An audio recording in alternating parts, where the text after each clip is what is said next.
Myself, Dr. K. Vinaya, Assistant Professor, Department of Chemistry, Government First Grade College, Kadar. Now I am going to demonstrate the video on the systematic semi-micro qualitative analysis of inorganic salt mixture. This experiment is introduced in the Kumpu University undergraduate BSc course of first BSc second semester. In systematic qualitative analysis of the chemical substance, we find out from what they are made up of. That is, it deals with the detection and identification of the constituents of the chemical substance. An inorganic salt is formed by the reaction of an acid with a base. For example, HCl reacts with sodium hydroxide, that is HCl plus NaOH gives to NaCl. There, that NaCl is the inorganic salt. An inorganic salt contains two radicals, namely acid and basic radical. Acid radicals are anions and are obtained from its bases. For example, chloride radical Cl- is derived from its acid hydrochloric acid HCl. Basic radicals are cations and are obtained from the bases. For example, Na plus radical, sodium radical, which is derived from base sodium hydroxide. The detection of acid radical and basic radical in a salt mixture is known as inorganic qualitative analysis. The physico-chemical principles involved in qualitative analysis of inorganic salt include ionic equilibria, common ion effect, solubility product, and precipitation and complex ion formation. The semi-micro qualitative analysis of inorganic salt mixture involves four different steps. First step is the preliminary step, second step is the detection of acid radicals, third step is the detection of basic radicals, finally fourth step is the report or result. The detection of acid radicals has to be made prior to the detection of basic radicals, as acid radicals such as phosphate, borate, etc. interfere in the analysis of basic radicals. The interfering acid radicals are to be eliminated by suitable methods before the detection of basic radicals. The acid radicals have been divided into three groups for the purpose of their identification. The classification of acid radicals into three different groups is based on the fact that for which those radicals respond chemically with the radical, that is, for the common group reagent for which they respond. Based upon the fact, acid radicals were classified into three groups. In the first group, the common group reagent for which those radicals responds is the dilute HCl, and that dilute HCl is considered as the first group acid radical reagent, and the second group acid radicals are responds with the common group reagent concentrated H2SO4. And for the detection of third group acid radicals, there is no common group reagent for the detection of those radicals, because those radicals are not respond with the common group reagent. Now, the first group acid radicals are carbonate and bicarbonate.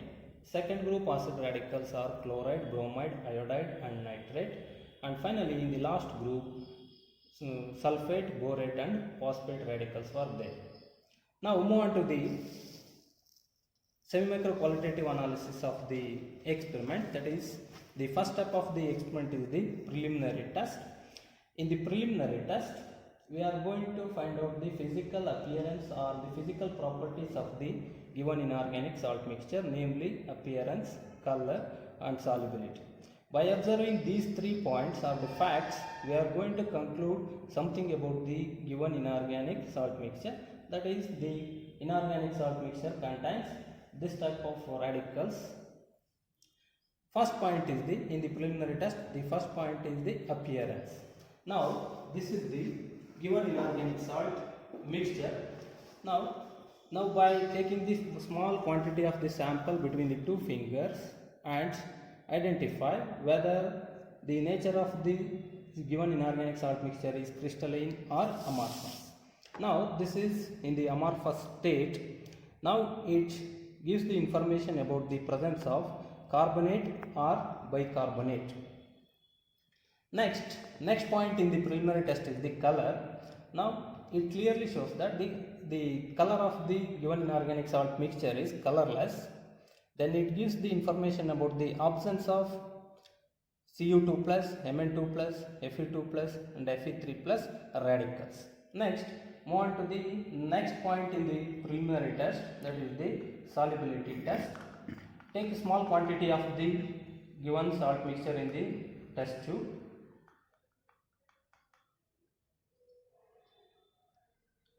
Add water to it.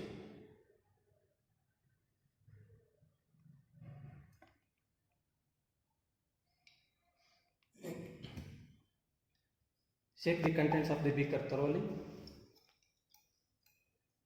and observe there is a turbidity. It indicates that the given inorganic salt mixture is insoluble in water. Therefore, the information which is obtained from this point of test is that sodium, that is Na plus, K plus and ammonium may be absent in the given inorganic salt mixture. This ends the first step of our experiment, that is only the observing the appearance, color and solubility of the given inorganic salt mixture. Next, second step of the experiment is to the analysis of the acid radicals. Now I am going to detect only the acid radicals which are present in the given inorganic salt mixture. The first step in the analysis of the acid radical is to the analysis of the first group acid radicals.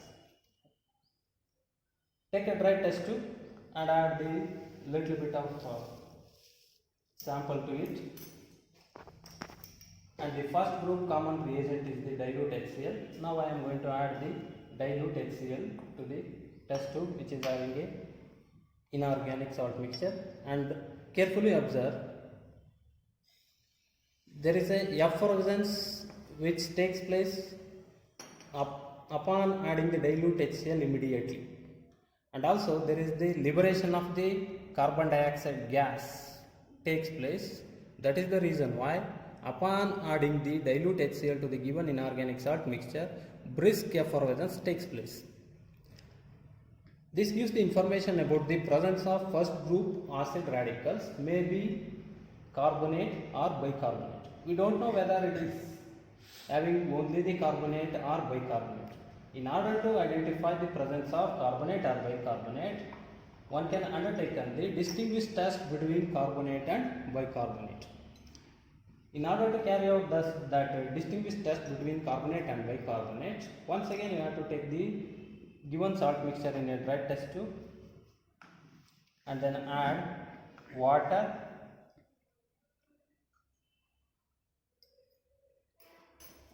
to the given inorganic salt mixture which is present in the test tube. Okay. And then take lime water in the another test tube.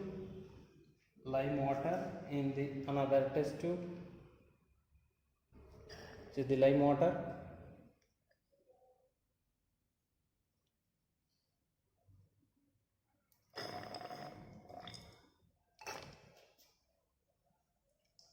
Now heat the contents of the test tube which is having the inorganic salt mixture and pass the liberated gas into the test tube which is having the lime water.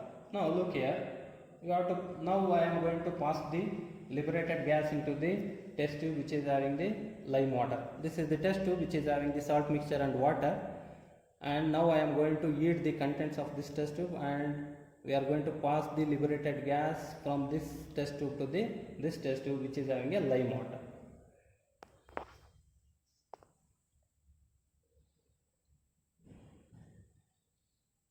Don't heat the contents of the test tube continuously because bumping will take place.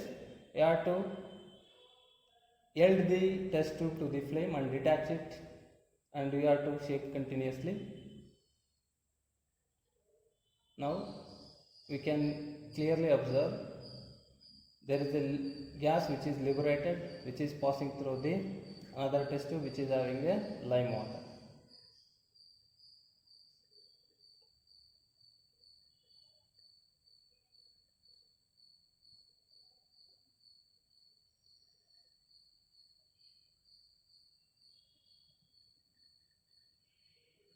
Okay, now detach the two ends of the test tubes and shake the test tube which is having a lime water with the gas, and observe whether the lime water which is present in the test tube turns to milky or not.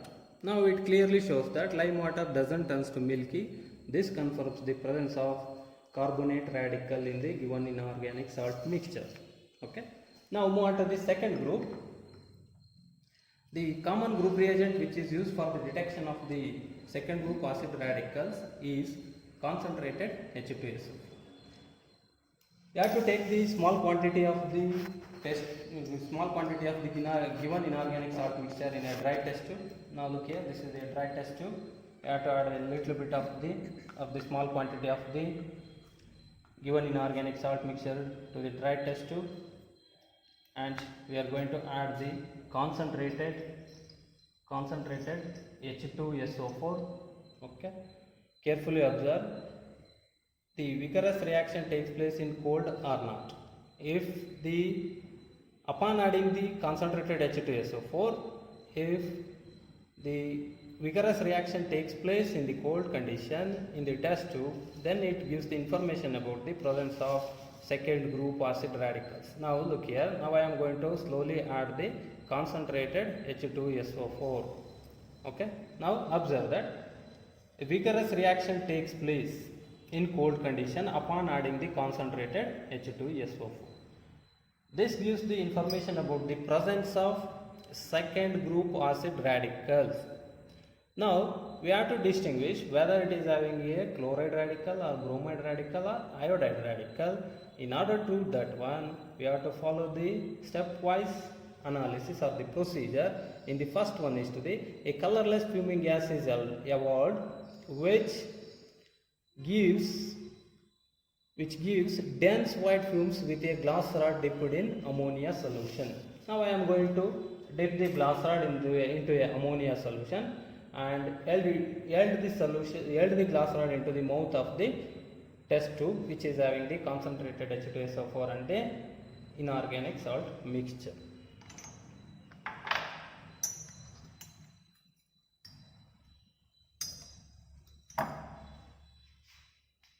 Okay, now observe, it gives a dense white fumes. Okay, dense white fumes are evolved. The glass rod is dipped in the ammonia solution, is held to the mouth of the test tube. Okay, then it indicates that there is a presence of chloride radical in the given inorganic salt mixture. Okay, now move on to the confirmatory test for that chloride radical. As up to now, know that the given inorganic salt mixture is having the carbonate radical as well as the chloride radical. But now we are going to undertake the confirmatory test for the chloride radical, that is known as chromite chloride test. Because the chromite chloride gas is evolved during the test, that is the reason why the test of this radical is known as chromite chloride test. Okay. Now I am going to carry out the chromite chloride test. You have to take this dry test tube for the analysis of the test. Take a small amount of the given inorganic salt mixture in a dry test tube and then add potassium dichromate crystals.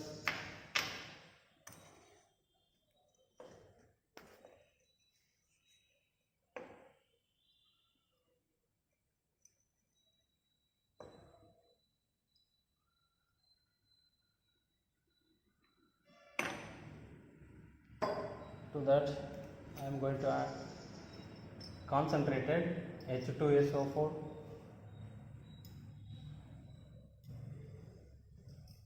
The chromite chloride gas is liberated upon adding the concentrated H2SO4.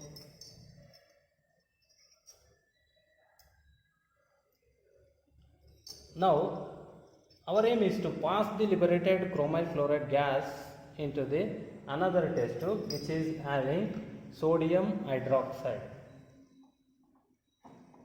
The liberated chromyl fluoride which is passed into the sodium hydroxide solution, thereby that sodium hydroxide gets converted into sodium chromate.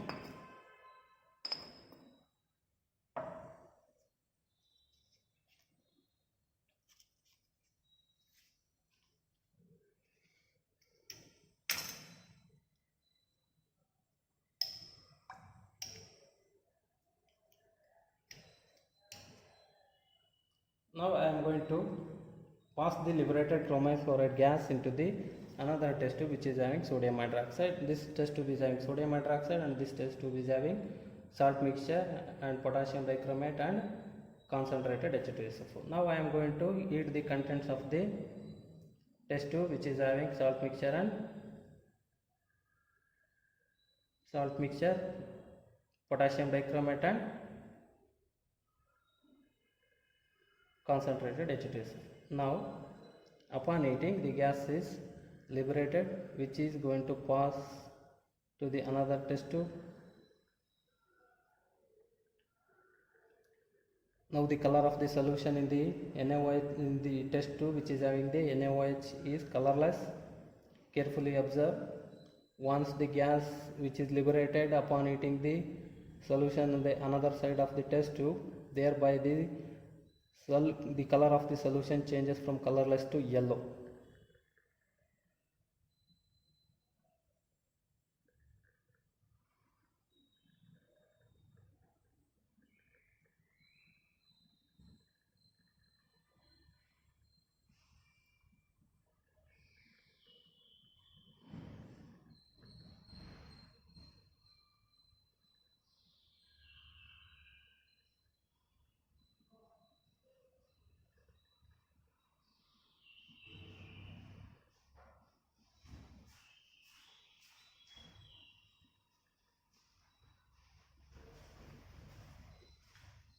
The quantity of the sample is little bit less. Now I am going to add a little more organic salt mixture as well as the potassium dichromate.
Okay, detach the two test tubes from each other and now close the mouth of the test tube which is having NaOH solution and shake this test tube thoroughly.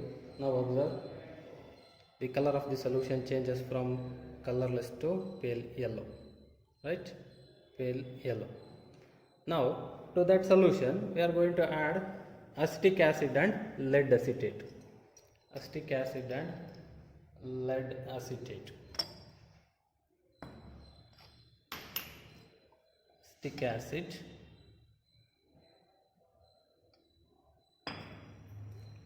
and lead acetate.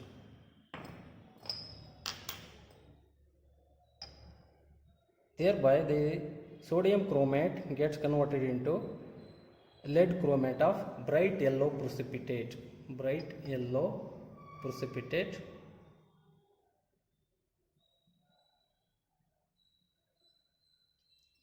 bright yellow precipitate, which confirms the presence of chloride radical. Okay.